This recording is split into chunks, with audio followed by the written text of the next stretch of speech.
तर बघा आपण आज आता ते जे स्क्रू जॅक असेंब्ली होती त्या असेंब्लीचे पूर्ण आपण सगळे पार्ट इथं ड्रॉ केलेले. बघा हे 7 पार्ट होते, तर 7च्या 7 याचे काय केले आपण 3D मॉडेल बनवले. तर पहिलं जी बॉडी आहे बघा, ही जी बॉडी होती त्या बॉडीचं बघा इथं आपण ही बॉडी बनवलेली. त्याच्यानंतर नेक्स्ट पार्ट होता बुश, तर बुश पण आपण इथं बनवलेले बघा. नंतर हा टॉपचा कप, नंतर हा स्क्रू सेट आहे बघा. हा स्क्रू सेट जो आहे ते इथं स्क्रू बसणार आहे वरती टॉपला. त्याच्यानंतर हा मेन स्क्रू आहे. त्याच्यानंतर हा टॉमी बार तो रोटेट करणार आहे. त्याच्यानंतर हे काय वॉशर आहे. वॉशर हे त्या कप, हा जो कप आहे आणि तो जो स्क्रू सेट आहे त्याच्यामध्ये बसणार इथं मध्ये.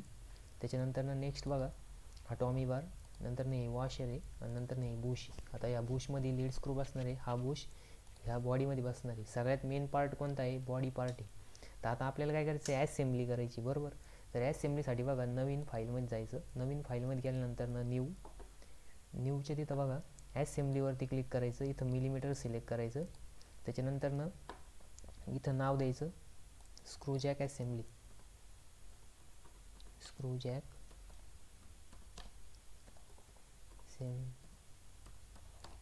असेंब्ली आणि फोल्डर इथं ऑलरेडी सिलेक्ट आहे. त्याच्यानंतर हे जे सगळे पार्ट आपण जे काढले तर हे सगळे एका फोल्डरमध्ये पाहिजे. नंतर इथं ओके करायचं. मग असेंब्ली मॉड्यूल ओपन होतं बघा. असेंब्लीमध्ये 2 टाईपच्या असेंब्ली राहत्या. तर बघा असेंब्ली मॉड्यूल ओपन केल्या काय हे डायरेक्ट ओपन होतं. जरी हे आपण क्लोज केलं तर तरी पण ते इथं असेंब्लीजमध्ये बघा इथं आपण ॲडमध्ये जाऊन परत ते विंडो आणू शकतो. त्याच्यानंतर बॅकग्राऊंड इथं मी व्हाईट करीत आहे जेणेकरून क्लिअरली व्हिजिबल झालं पाहिजे म्हणून. आणि तुम्ही आता बघा पहिले जी असेंब्ली मॉड्यूल ओपन केल्या जी विंडो आली ती विंडो आता काय मी क्लोज केली. तर तुम्ही परत जर आणायचे असं तर इथून ते आणू शकता. बघा ॲड कंपोनंटमध्ये इथं सिलेक्ट पार्ट म्हणते. मग इथं फोल्डर सिलेक्ट करायचं. आता तुम्ही ज्या फोल्डरमध्ये सेव्ह केले इथनं बघा तुम्ही चेंज करू शकता. तर मी डेस्कटॉपवर हे न्यू फोल्डर 5मध्ये सिलेक्ट केलं आहे. तर फर्स्ट पार्ट आहे बघा इथं त्याचं आयकॉन पण दिसतं. सगळ्यात मेन पार्ट आहे बॉडी पार्ट. तर बॉडी पार्ट काय आहे, बेस पार्ट आहे. तर बॉडी पार्टला सगळ्यात पहिले आपण कॉल करणार. कॉल केल्यानंतर बघा आता इथं सिलेक्ट झाल्यानंतर सिलेक्ट ऑब्जेक्ट आला बघा. ऑब्जेक्ट आल्यानंतर तो ऑब्जेक्ट आता इकडे तिकडे मूव्ह होतोय. आता आपल्याला तो काय इथं एक्झॅक्ट सेंटरलाच ठेवायचं आहे. तर इथं बघा हे जे दिसतं याच्यावरती क्लिक करायचं आणि हे कोऑर्डिनेट जे हे 0 ठेवायचे आणि ओके करायचं. बघा तो पार्ट आला. आता त्याच्यानंतर ते कन्स्ट्रेंट विचारतं आहे. आता इथं बघा मूव्ह पण करू शकतो आपण. मूव्ह करताना काय आहे की इथून बघा हे जर आपण मूव्ह केलं तर तो मूव्ह पण होणार आहे. आता ज्या डायरेक्शनमध्ये 200ला मूव्ह झाला मी इथं 0 करतो कारण की मला तो ठीक आहे 200ला तो 0 करायचा होता. ठीक आहे, इथनं परत एकदा सिलेक्ट करून घ्या. ओके हा बघा पार्ट. त्याच्यानंतर याचं इथं पॉईंट सिलेक्ट करायचा, ओके करायचं. बघा आता इथं तो आलेला आहे. त्याच्यानंतर इथं कन्स्ट्रेंटवरती जायचं आणि हा पार्ट काय फिक्स करून टाकायचा. कन्स्ट्रेंट यूज केलं, सिलेक्ट ऑब्जेक्ट आणि याला ओके करायचं आणि ॲप्लाय म्हणायचं.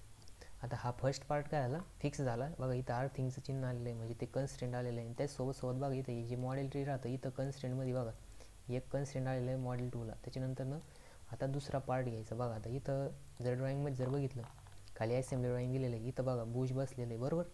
ही बुश इथपर्यंत डायरेक्ट फिट आहे. तर मग आता बुश नाही सॉरी हा काय हां बुशच येतो. तर बुश बघा आता हे आपल्याला हे बुश कॉल करायचं. कॉल केल्यानंतर बुश आलं आहे बघा इथं. त्याच्यानंतर सिलेक्ट ऑब्जेक्ट बघा इथं आला आहे. त्याच्यानंतर बघा याचं परत याला ओके करायचं. ओके केल्यानंतर याला मूव्ह म्हणायचं. बघा मूव्ह म्हणताना आता बघा इथं टॉपला घ्यायचं थोडासा वरती म्हणजे तो इनसाईड होता 0 पोझिशनला. तर त्याला आपण काय केलं वरच्या साईडला मूव्ह केलं. त्याच्यानंतर कन्स्ट्रेंटवरती क्लिक करायचं. कन्स्ट्रेंटमध्ये फर्स्ट कन्स्ट्रेंट बघा टच अलाईनमध्ये टच म्हणायचं आणि टचमध्ये बघा हा सरफेस आणि हा सरफेस टचमध्ये करायचं. बघा ते टच एकमेकांना टच झाले आणि याला परत ॲप्लाय करायचं. ॲप्लाय केल्यानंतर आता बघा सेकंड पार्ट इथं बघा कन्स्ट्रेंट परत मॉडेल ट्रीमध्ये इथं कन्स्ट्रेंट आलेलं आहे असेंब्ली नेव्हिगेटरमध्ये. बघा पहिल्या पार्टला फिक्स होतं, नंतर बुश आलं. बुशला इथं काय टच अलाईन यूज केलं आपण टच यूज केलं. त्याच्यानंतर थर्ड पार्टमध्ये बघा इथं आता थर्ड पार्ट कोणता आहे आपला इथं ड्रॉइंगमध्ये बघा हा मेन स्क्रू आहे. ठीक आहे, तर मेन स्क्रू कॉल करायचा. आता मेन स्क्रू कोणता आहे बघा इथं याचं आयकॉन पण दिसतं. हा स्क्रू आहे बघा. तर ठीक आहे एक स्क्रू कॉल केला आपण. त्याच्यानंतर याला आता आपण पार्ट सिलेक्ट केला आहे, ठीक आहे. त्याच्यानंतर सिलेक्ट ऑब्जेक्ट नंतरनं त्याचं पोझिशन बघा 0 ओके करायचं. नंतरनं त्याला मूववरती क्लिक करायचं. मूव केल्यानंतर बघा याला टॉपला घ्यायचं.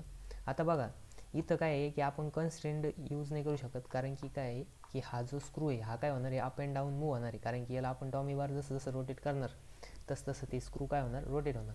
तर याला कुठलंच कन्स्ट्रेंट द्यायचं नाही, जेणेकरून हा काय राहतो, कन्स्ट्रेंट म्हणजे काय, number of degrees of freedom आपण रेस्ट्रिक्ट करतो. तर इथं आपल्याला रेस्ट्रिक्ट करायची गरज नाही, कारण की हा काय होणार आहे, रोटेट केल्यानंतर फिरणारच आहे. तर ठीक आहे, मग याला अप्लाय करून द्यायचं. थोडंसं अंदाजे तुमच्या मनाने वरती कमी जास्त घेऊ शकता तुम्ही. त्याच्यानंतर नेक्स्ट बघा, नेक्स्ट पार्ट कॉल करायचा.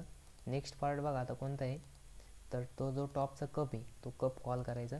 कप कॉल केल्यानंतर इथं परत एकदा सिलेक्ट ऑब्जेक्टच्या तिथं बघा हा ऑब्जेक्ट आहे. त्याच्यानंतर इथं याच्यावरती 0 ठेवायचं, ओके करायचं. आणि नेक्स्ट बघा मूवला इथं ऑलरेडीच मूव करायसाठी आलेलं आहे बघा.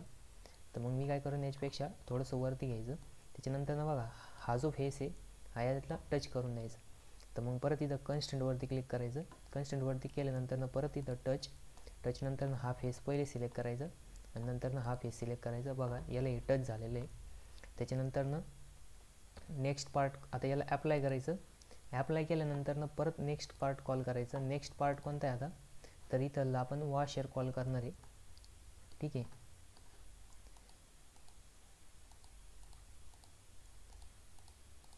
तरी बघा आता आपण वॉशर कॉल केलं. वॉशरला पण सेम प्रोसेस, या ऑब्जेक्ट आलेला आहे. त्याच्यानंतर याचा कोऑर्डिनेट 0 ओके करायचं. त्याच्यानंतर याला मूव म्हणायचं. मूव म्हणताना बघा इथं टॉपला घ्यायचं, ठीक आहे. टॉपला घेतल्यानंतर परत याचं सेम प्रोसेस. आता हा जो बॉटमचा फेस आहे हा याच्यासोबत काय करायचा, टच करायचा, ठीक आहे. मग कन्स्ट्रेंट नंतर इथं परत याचा पहिले फेस सिलेक्ट करायचा. त्याच्यानंतर हा फेस सिलेक्ट करायचा. बघा याला हे टच झालं, ठीक आहे. त्याच्यानंतर आता स्क्रू कॉल करायचा आपल्याला. याला अप्लाय करून द्यायचं. अप्लाय केल्यानंतर बघा नेक्स्ट सिलेक्ट ऑब्जेक्ट, इथं सिलेक्ट करायचं ऑब्जेक्ट. आता काय आपला स्क्रू सेट. तर स्क्रू सेट बघा कुठे आहे, स्क्रू सेट ओके. त्याच्यानंतर त्याचं पण पोझिशन बघा आता त्याला पण 0 ओके करायचं. त्याच्यानंतर त्याला मूव करायचं पहिले टॉप साईडला, बरोबर. आता आपण याला काय केलं, टॉपला मूव केलं, ठीक आहे. तर मूव केल्यानंतर बघा हा जो आता याला कन्स्ट्रेंट यूज करायचं. कन्स्ट्रेंटमध्ये बघा इथं आपण अलाइन कन्स्ट्रेंट यूज करायचा. हा जो सरफेस आहे हा आणि इथला हा जो सरफेस आहे हा सिलेक्ट करायचा. मग जेणेकरून बघा तो ऑटोमॅटिक याच्यामध्ये येऊन फिट बसतो आणि तो काय आला त्याच्यासोबत अलाइन झाला. त्याच्यानंतर नेक्स्ट बघा आता आपल्याला टॉमी बार कॉल करायचं. याला अप्लाय करून द्यायचं. अप्लाय केलं. त्याच्यानंतर नेक्स्ट टॉमी बार बघा आता टॉमी बार, ठीक आहे. याला ओके केलं.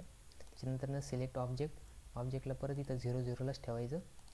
त्याच्यानंतर बघा आता याला आपल्याला काय करायचं आहे, मूव करायचं. पहिले मूव करताना बघा आता आपलं होल ह्या साईडला आहे. मग आपल्याला याला काय करावं लागलं, रोटेट करावं लागतं. मग इथं काय करायचं बघा, त्याला एक्झॅक्ट 90 डिग्रीमध्ये रोटेट करायचं. बघा 85 आणि 90, ठीक आहे. त्याच्यानंतर बघा याला ह्या डायरेक्शनमध्ये मूव करायचं. मूव केल्यानंतर इकडे परत एकदा घ्यायचं आणि इथंच ह्या साईडला थोडंसं मूव करायचं, ठीक आहे. आता बघा हा अंदाजे आलेला आहे, इथं थोडंसं कमी जास्त पण होऊ शकतो. त्याच्यानंतर इथं कन्स्ट्रेंटमध्ये जायचं. कन्स्ट्रेंटमध्ये गेल्यानंतर कोॲक्सियल सेंटर करायचं बघा. तर मग आता याचा हा ॲक्सिस आणि याचा हा ॲक्सिस सिलेक्ट करायचा. एक मिनिट, आपण काय केलं त्याचं कन्स्ट्रेंट सिलेक्ट करताना पहिले ह्या पार्टचं सिलेक्ट करायचं होतं, जेणेकरून तो मूव झाला असता, ठीक आहे. तर मग इथं मी एकदा क्लोज करणार आहे. परत एकदा इथनं ॲड करायचं. सिलेक्ट करताना जो पार्ट आपण कॉल केलेला आहे त्याला पहिले सिलेक्ट करायचं, म्हणजे जेणेकरून ते फिक्स पार्टची पोझिशन चेंज होत नाही. टॉमी बार सिलेक्ट ऑब्जेक्ट यांचं इथलं सिलेक्ट ऑब्जेक्ट नंतर बघा इथं 0 ठेवायचं. ते मूव करायचं. मूव करताना बघा याला पहिले टॉपला घ्या थोडंसं. त्याच्यानंतर इकडच्या साईडला मूव करा. नंतर 90 डिग्रीत रोटेट करायचं. त्याच्यानंतर बघा आता कन्स्ट्रेंटमध्ये अलाईनवरती क्लिक करायचं. बघा पहिले हा ॲक्सिस सिलेक्ट करायचा, मी तिथं रिव्हर्स केलं होतं त्याच्यामुळे तो पार्ट मूव्ह झाला होता. आणि नंतर हा सिलेक्ट करायचा. बघा आता हा जो टॉमी बार आहे याचं काही असं हे नाही फिक्स, तर याला आपण इथं मूव्ह पण करू शकतो किंवा आपण इथं बघा हे जे सिलेक्ट केलं आहे हे, आणि इथं बघा ओव्हर कन्स्टंट झालं आहे, तर हे कन्स्टंट डिलीट करायचं. त्याच्यानंतर बघा हा टॉमी बार काय याच्यामध्ये फिक्स राहणार असं काही नाही, आपण हा टॉमी बार काढणार पण आहे असं काही नाही. तर त्याच्यामुळं हा टॉमी बार काय करायचा इकडं स्लाईड करून द्यायचं तुमच्यानुसार. तुम्हाला जर वाटलं तर पूर्ण पण करू शकता. कारण की हा काय आहे टॉमी बारचं ॲक्च्युली फंक्शन काय आहे की ज्यावेळेस आपण हा स्क्रू जॅक ॲप्लाय करणार आहे फंक्शनमध्ये, तर आपण काय करणार बाय रोटेशन ते मूव्ह करणार, आणि टॉमी बार नंतरनं काढून पण घेऊ शकतो कारण की तो काय असं फिक्स नाही त्याच्यामध्ये. तर अशा प्रकारे ही जी असेंब्ली कंप्लीट झाली बघा. तर मग नंतरनं तुम्ही इथं असेंब्लीचं ॲनालिसिस करू शकता. असेंब्लीमध्ये बघा आपण किती पार्ट घेतले होते आणि इथं किती आपण त्याला कन्स्टंट यूज केले. अशा प्रकारे ही असेंब्ली कंप्लीट झालेली.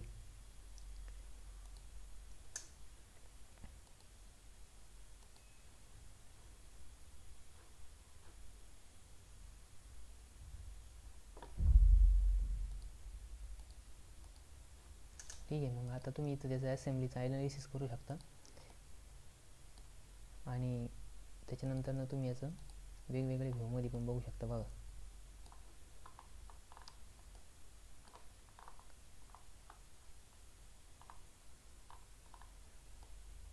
ठीक आहे, तर अशा प्रकारे ही असेंब्ली कंप्लीट झाली आहे. त्याच्यानंतरनं तुम्ही इथं पार्टला कलर पण देऊ शकता जर तुम्हाला जर वाटलं. तर असेंब्लीमध्ये पार्ट काय आहे की वेगवेगळ्या कलरचे दिसले पाहिजे, तर मेनूमध्ये जायचं, इथं द्यायचं व्ह्यूज, फॉर्मॅटमध्ये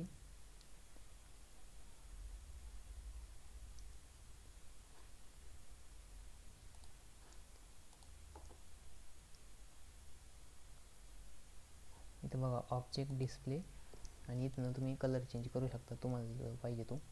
तुम्हाला जर वाटलं की मला याला ब्लॅक करायचं, ब्लॅक, किंवा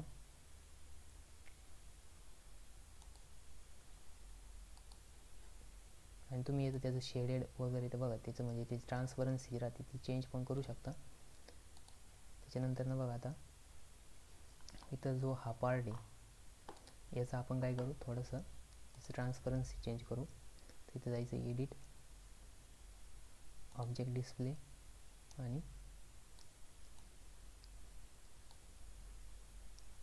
अप्लाय. त्याच्यानंतर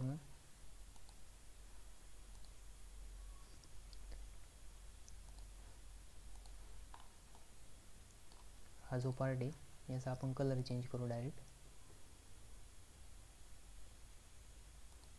एडिट, ऑब्जेक्ट डिस्प्ले, कलरमध्ये तुम्ही दुसरा कलर रेड कलर घ्या. ठीक आहे, आणि ओके. ट्रान्सपरन्सी बघू आपण आता. ओके, त्याच्यानंतर हा सिलेक्ट करू आणि याचं तुम्ही इथनं एडिट, ऑब्जेक्ट डिस्प्ले, कंट्रोल जे केलं तरी डायरेक्ट होतं ते. ऑब्जेक्ट डिस्प्लेचं जे काय शॉर्ट फॉर्म, तर याला ग्रीन कलर करा आणि अप्लाय.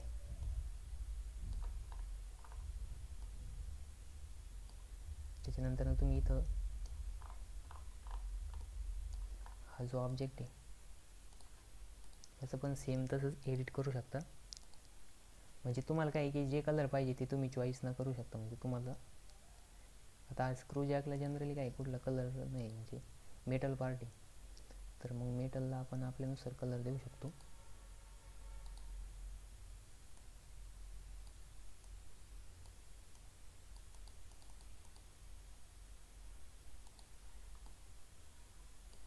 बघा याच्यामध्ये इथं आपले स्क्रू आणि बसलेलं आहे, तर अशा प्रकारे तुम्ही ते बघू शकता. किंवा कंट्रोल जे करून डायरेक्ट तुम्ही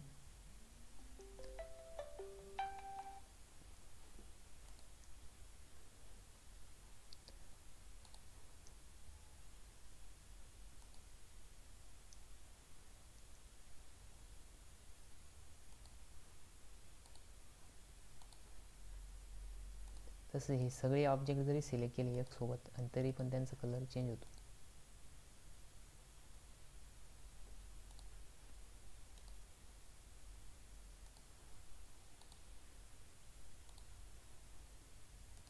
बघा हे काय झालेलं आहे, स्क्रू जॅक असेंबली कंप्लीट झाली आणि याच्यामध्ये आपण ते कन्स्ट्रेंट जे यूज केले ते कन्स्ट्रेंट हाईड पण करू शकता तुम्ही जर पाहिजे असेल तर.